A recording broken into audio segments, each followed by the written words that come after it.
Bienvenue dans cette vidéo consacrée aux balises en ligne dans le HTML. Alors aujourd'hui, on va voir plein de balises qui nous permettent d'entourer du texte et de créer des mises en page, des mises en forme ou de faire apparaître des images ou d'autres choses. Donc on est parti. Pour ce faire, on va partir sur un document vierge et la première chose qu'on va voir, ce sont les titres. Alors les titres, il y en a 6 niveaux de H1 comme header, de H1 jusqu'à H6. Donc je vais tous vous les mettre.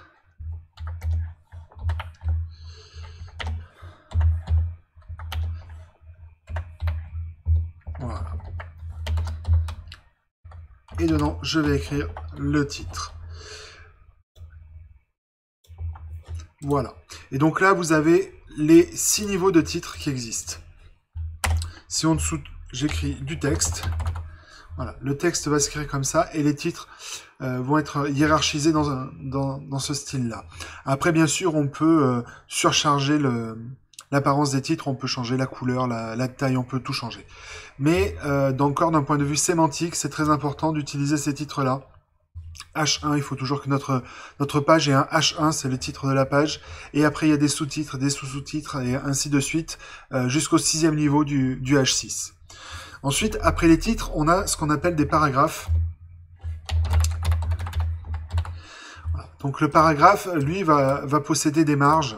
Pareil, on peut tout surcharger, mais ça permet d'un point de vue sémantique aussi, d'indiquer au navigateur que c'est un paragraphe. Ensuite, on a les liens. Alors c'est A, c'est la balise A, qui va prendre un paramètre obligatoire qui est le href, c'est-à-dire l'adresse du site vers lequel on veut faire un lien. Donc là, je vais mettre serialif.com, et ensuite entre la balise fermante et la balise ouvrante, il faut mettre le texte que l'on veut voir apparaître pour ce lien-là. Et alors je vais mettre le site de Serialif. Et là, donc, vous voyez, c'est un lien qui est cliquable et qui nous permet d'insérer une ERI sur nos pages. Après les liens, on a les images. Alors les images, l'image basique, ça va être IMG. IMG comme image, et il y a deux paramètres.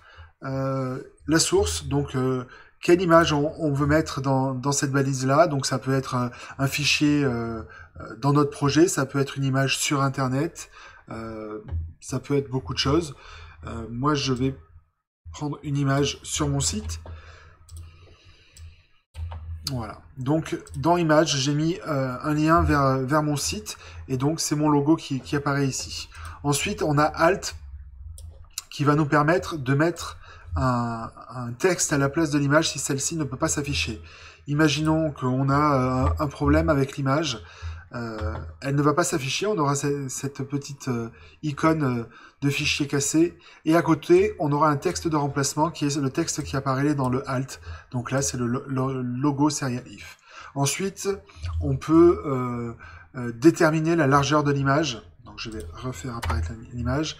Donc là, avec width, on lui donne une largeur. On peut lui donner une hauteur aussi, avec height. Et pareil, donc c'est un chiffre qu'on va lui donner qui correspond à des pixels. Donc si je lui dis 100, voilà, c'est une image de 200 de large sur 100 de haut.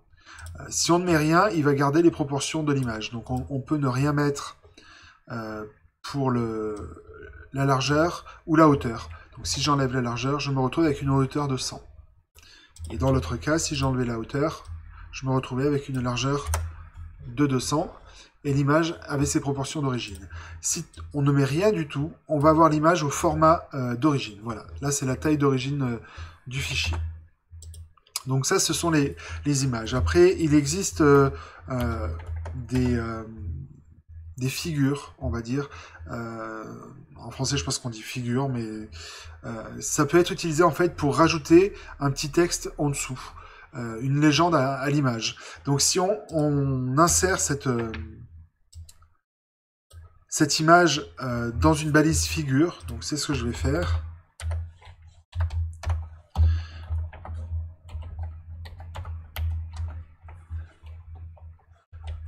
Voilà. Donc là, j'ai mis mon image dans une balise figure. Donc vous avez vu, la balise figure a réagi comme un bloc. Elle a fait passer le texte à la ligne, comme si c'était en fait une div. Si j'avais mis une div. La seule différence, c'est que figure agit différemment et indique autre chose. Elle indique qu'il va y avoir une image et qu'on va lui transmettre aussi une légende. Et la légende, on va l'intégrer dans une balise qui s'appelle fig caption. Ah, il ne le connaît pas. C'est étonnant. Si il la connaît, c'est moi qui ai mal agi. Et donc là, je vais marquer que c'est le logo de Serial If. Et vous voyez en dessous, j'ai une petite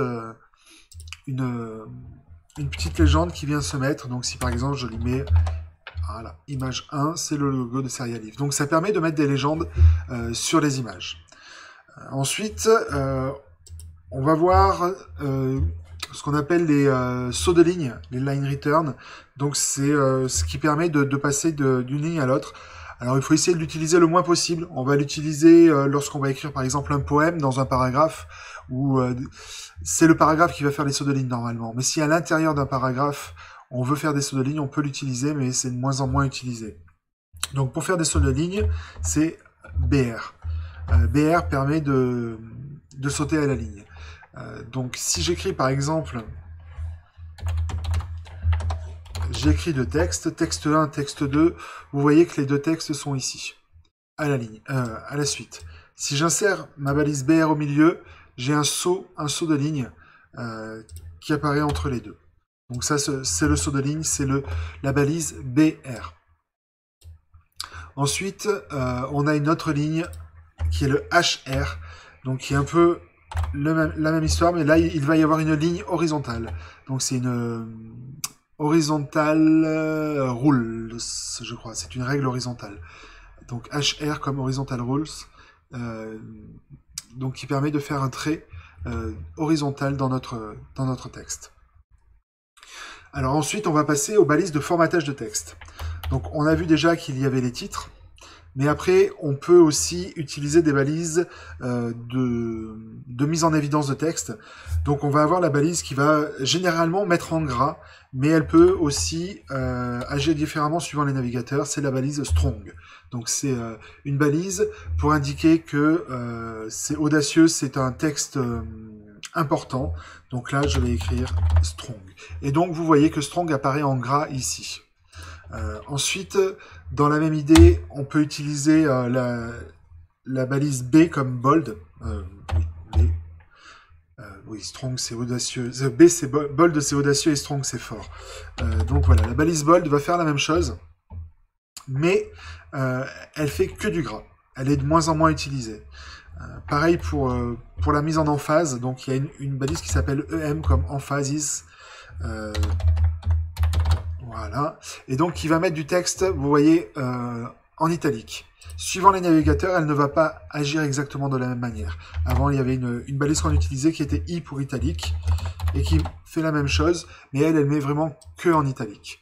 Alors, ce que je vais faire, c'est que je vais rajouter des petits soit à la ligne à chaque fois pour qu'on voit bien.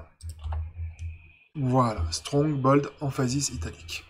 Donc ça, ce sont les mises en page, les formatages de texte basiques. Ensuite, on peut utiliser le souligner. Donc, pour souligner un texte, c'est U comme underline. Donc, il suffit de mettre U et on met notre texte, donc underline. Voilà, vous avez le souligné qui est ici. Ensuite, on peut faire un texte en petit. Donc, pour faire du petit, c'est facile, il faut faire du small. Donc, on va faire une balise de small et on va écrire small. Et vous voyez, le small apparaît en un petit peu plus petit que le texte normal. Donc là, je ne peux pas zoomer sur ma page. Ce que je vais faire, c'est que je vais tricher un peu. Je vais lui mettre un petit peu de style parce que c'est un peu petit à l'affichage, j'ai l'impression. Donc on va lui mettre un...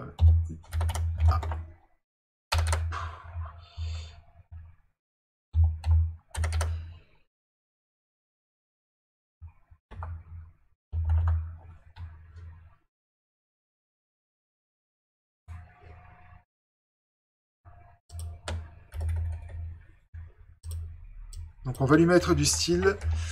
Forcément, il faut que je mette ma balise style, sinon il va pas comprendre. Et donc je vais lui mettre un petit style juste pour lui dire que je veux que tout apparaisse, on va dire peut-être en 14 pixels. Ou même on va mettre plus. Voilà, on va lui mettre du 20 pixels. Et comme ça, on y voit beaucoup mieux. Je vais même tricher un peu et je vais rajouter des sauts de ligne en dessous, voilà, pour faire remonter mon texte, pour qu'il soit un peu plus au milieu. Voilà. Donc, ceci fait, revenons à nos balises. Donc, on a vu strong, bold, l'emphase, l'italique, le souligné, le small. Alors là, il n'apparaît pas parce que je lui ai mis... J'ai mis que tout devait être...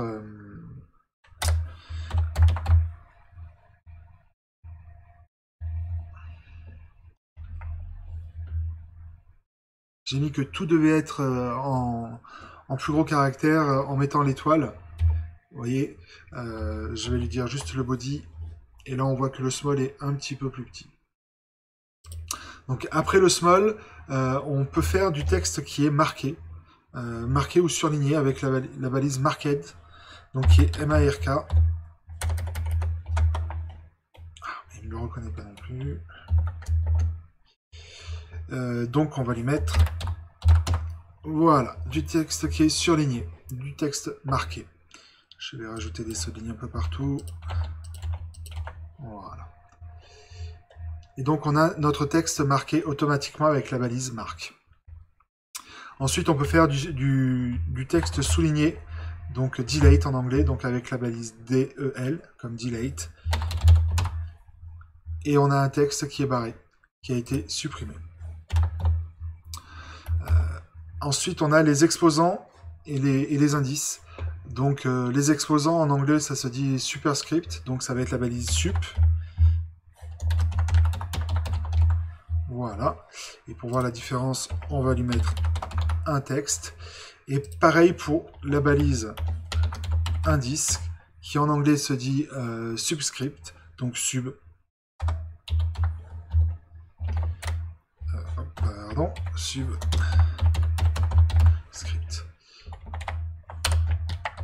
Et on va mettre un petit retour à la ligne. Voilà. Donc là, vous avez un exposant et un indice. Ensuite, on va avoir les citations. Donc les citations permettent de citer du texte. Donc en anglais, les citations se disent quotations. Donc ça va s'écrire block quote si on veut faire une citation sur un bloc. Alors, je vais faire un bloc.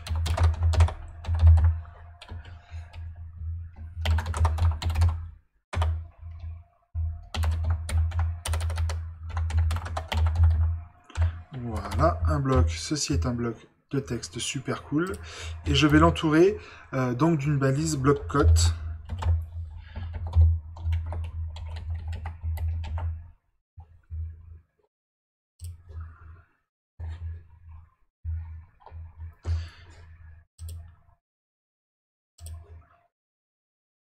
Et donc là, vous voyez qu'il y a une petite mise en page. Je ne sais pas pourquoi je suis allé à la ligne. Il y a un petit peu de gris dessous. Et après, on peut faire de la citation juste en ligne avec au lieu de block quote, on met juste Q. Et voilà comment ça apparaît directement. On a des guillemets qui sont mis. Donc là, par exemple, si celui-là, dans les block quotes, je vais lui mettre un retour à la ligne et je mets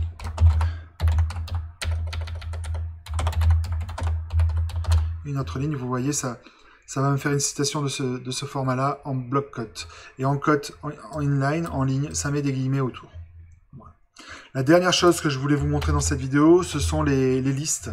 Donc, on peut très facilement faire des listes en HTML. Donc, on a deux types de listes. On a les listes non ordonnées et les listes ordonnées. Les listes ordonnées, ce sont des listes avec un indice devant, 1, 2, 3, 4, 5, A, B, C, D, des chiffres romains. Les listes non ordonnées auront juste un caractère devant, un point, un triangle. Après, on peut le modifier avec du style. Voilà, en CSS. Et donc, ces deux types de listes sont, pour les listes non ordonnées, en anglais, c'est unordered list, donc c'est UL. Et les listes ordonnées, c'est ordered list, donc c'est OL. Et dans ces listes, après, il faut venir mettre des lignes. Et donc, les lignes, ce sont des LI. Donc là, LI, je vais mettre